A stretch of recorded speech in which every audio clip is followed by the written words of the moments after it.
For more on these weather patterns and the effect they can cause, I'm joined by Steven Bowen, Senior Scientist with Aon Benfield Forecasting in Chicago, and I'm sure you are very busy. Welcome to the show. Is it me, or does it seem like the weather has gotten more extreme, or is it just the media?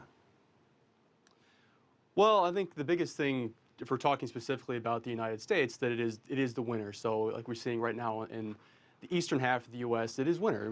We are seeing that, but it effectively has been a tale of two seasons, where the eastern half of the United States has seen incredible cold, and then on the western half of the country we've seen incredible heat, and we've seen very, very dry conditions. Now, the interesting thing about what's been going on in the eastern half of the U.S. is that we've seen the jet stream, which is basically the divide between warmer and colder air, has sunk very far south into the southeast, and we've just seen incredible cold, and we've had one storm after another that has brought tremendous amounts of snowfall and ice currently.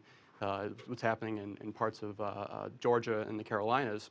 The science, Stephen, the science behind all of this. So it's extra cold now. Does it mean anything that it might be extra warm maybe later? What's the science behind the prediction, and what do you use to predict what's going to happen next? Well, I mean, the science, effectively it's basically dips in the jet stream. That's why it's been so cold in the east, and then in the west we've had a very large ridge of high pressure, which basically blocks these Pacific storm systems from coming ashore, and that has allowed a lot of the warm air to make its way, all the way up into Alaska, where they've seen temperatures in the 60s. Interestingly enough, these storms in the east coast, they are tracking across the North Atlantic and making their way into Europe, which is, they've seen one storm after another since this past October.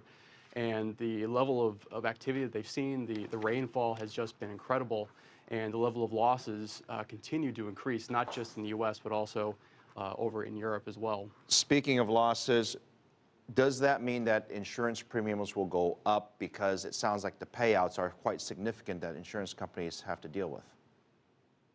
Yeah, it certainly is possible. I think with, if you have increased losses over time, then the insurers, they have to take that into account moving forward. So, if we continue to see these large storms and loss continuing to tally, then I think that insurers will probably have to start taking a look at potential premium increases over time.